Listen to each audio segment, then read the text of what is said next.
Hello, my name is Charlotte Holling. This lecture is the second in a series of 5 that explore early Korean exhibition culture and collecting practices. In today's lecture, we will focus on the emergence of the art market in the 1880s, spurred by the arrival of foreign diplomats, businessmen, missionaries and teachers from Japan, America and Europe, many of whom sought to acquire objects they viewed as being representative of Korean craftsmanship and aesthetics. It is often mistakenly believed that only the Japanese were interested in Korean artifacts during this period. In fact, diaries and other accounts from the late 19th century reveal that Americans and Europeans also acquired many Korean objects. In the 4th lecture in this series, titled Foreign Collectors of Korean Art, I will talk about museums in America which actively purchased large numbers of objects in Korea in the 1880s and 1890s. Since the aims of the museums were to find artifacts that represented Korean life and social customs, they tended to focus on ethnographic objects. Such kinds of objects were frequently utilitarian in nature. In other words, they tended to be artifacts that were used in Korean daily life for secular and ritual purposes. In the case of those collected by the Smithsonian Museum in Washington, D.C., and the Peabody Essex Museum in Salem, Massachusetts, they included clothes and shoes, eating and cooking utensils, furniture, and all sorts of other items that reflected how Korean people lived in past and present times. The types of objects that foreign diplomats and businessmen in Korea typically purchased were different, as they were less interested in ethnographic material and more keen on purchasing art. In this lecture, we will look at some of the items that were purchased by such individuals in Korea in the late 19th century. In the previous lecture, I spoke about how art was collected and enjoyed in the Joseon period. Historical sources suggest that the art market at Kwangdong Bridge in central Seoul was especially popular as a place for acquiring various kinds of exciting and sought-after items. Here, people could purchase calligraphy, paintings, books, and various antiques, including some that were imported from China. Such imports, among them ceramics, or jades and bronzes, were highly coveted for their rarity as well as exotic appeal. Over the course of the colonial period, an increasing number of art dealers catered to the growing desire for art objects. Whereas there were only 10 dealers on the peninsula in 1909, the number doubled by 1919. It rose further over the next decade, and by 1928 there were 36 registered dealers, 10 of them Korean and the remainder Japanese. In the lecture, I also showed you 2 examples of chekkado screens dating to the 19th and early 20th century. Chekkado is a type of painting that depicts books along with various valuable items. These paintings often resemble an entire bookshelf transferred onto a screen, typically an 8 or 10 panel folding screen with books and objects neatly arranged. The items depicted in the screen are indicative of those that were collected by the Joseon elite.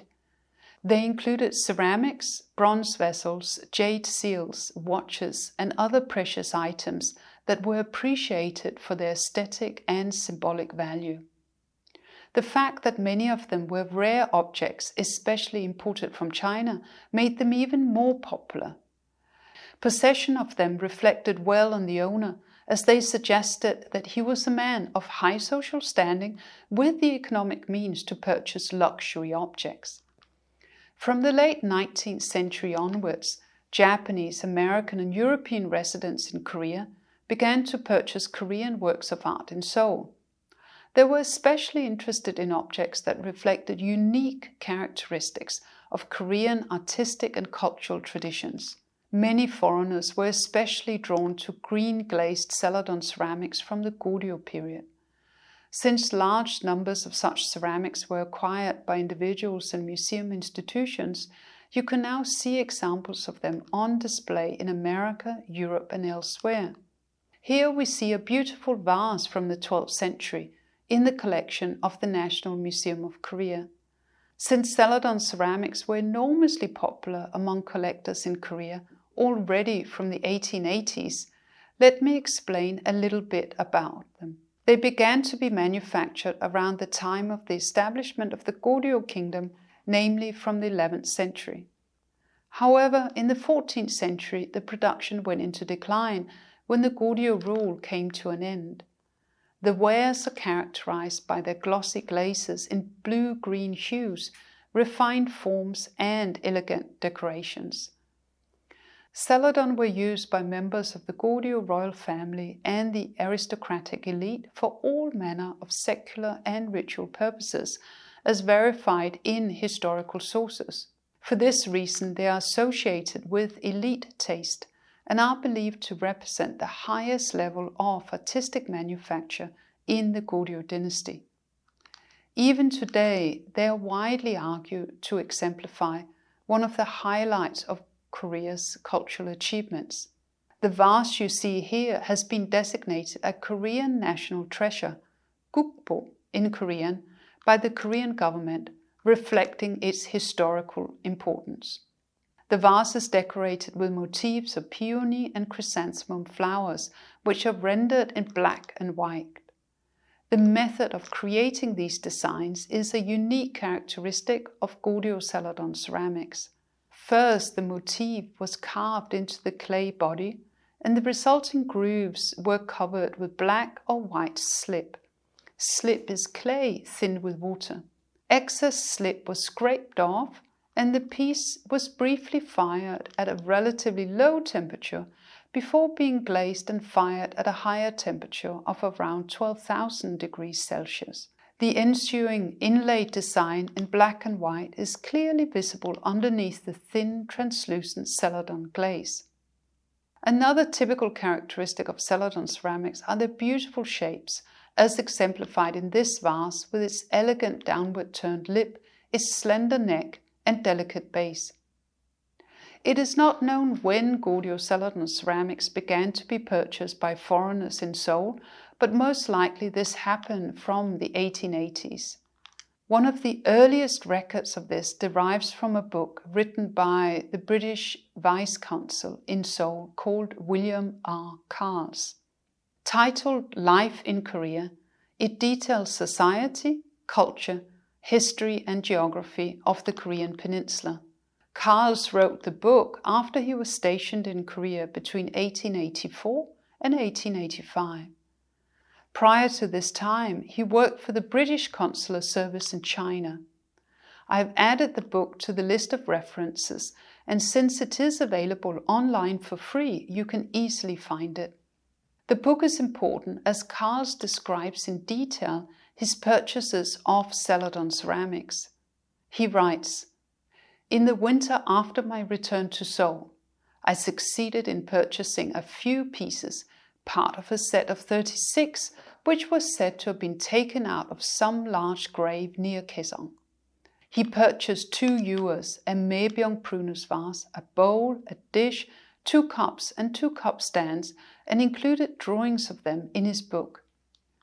Unfortunately, Carles does not reveal how much he paid for them, nor who sold them to him. In his book, Carles also included a drawing of an iron box which he purchased in Korea. In his opinion, such boxes were the so-called only distinctively native article available for purchase at this time. He acquired one such box, which along with paper samples and ginseng specimens, he donated to the Pitt Rivers Museum in Oxford in the late 19th century. Smoking was popular in Chosun, and such boxes were made to hold tobacco leaves. Many were purchased by Westerners who visited Korea around this time, probably because they shared Carles's belief that they represented uniquely Korean characteristics in their manufacture and design. Typically, such boxes were decorated with motifs inlaid with silver wire. Popular patterns were Chinese characters with auspicious meanings, such as double happiness and long life.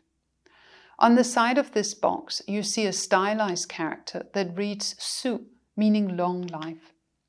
Many were also decorated with various kinds of longevity patterns, such as deer, pine, mushroom, and tortoises. Such patterns can also be seen in the folding screens which were placed behind the king's throne that I spoke about in an earlier lecture, attesting to their popularity in the Joseon dynasty. Karl's book also contains several photographs, probably taken by Karl himself, and they present unique insights into Korea in the 1880s. Karl's also included images made by the Korean artist Kisan Kim Jung-gun, who was a painter based in Wonsan. Kim Jung-gun was known for creating illustrations of Korean folk life and customs, often catering to the demands of foreign visitors to Korea. Although the specifics of Karl's direct contact with Kim Jung-gun remain unclear, it is likely that he was introduced to the artist by a local Korean or a fellow Westerner living in Korea. Kisan's paintings were popular souvenirs at the time, largely because they depicted in skillful detail daily life in Korea. Hundreds of paintings by Kisan are now in public and private collections. Most are in the form of small postcard-sized paintings, often in simple black ink, of Korean scenes such as farming, hunting, peddling, shaman performances, funerals, and so on. This painting by Kisan depicts a group of women weaving. In the upper section of the painting, women are seen using a so-called shia to remove cotton seeds. The woman next to her is pulling and flicking cotton with a cotton bow to fluff it up, while the woman on her left rolls the cotton into cocoons. In the lower section, on the left, a woman spins thread with a spinning wheel, while an elderly woman winds the thread by hand. A small child, probably her grandchild, is standing behind her. In the right-hand corner of the painting sits a woman at a loom weaving cotton. The title of the painting is inscribed in Hangul in the upper right corner, and the artist's seal, Kisan, is stamped below it. It seems that Kisan's paintings were not regarded as high art at the time. Rather, they were affordable keepsakes that depicted distinctive scenes from the peninsula, allowing foreigners to buy his paintings as souvenirs of their time in Korea.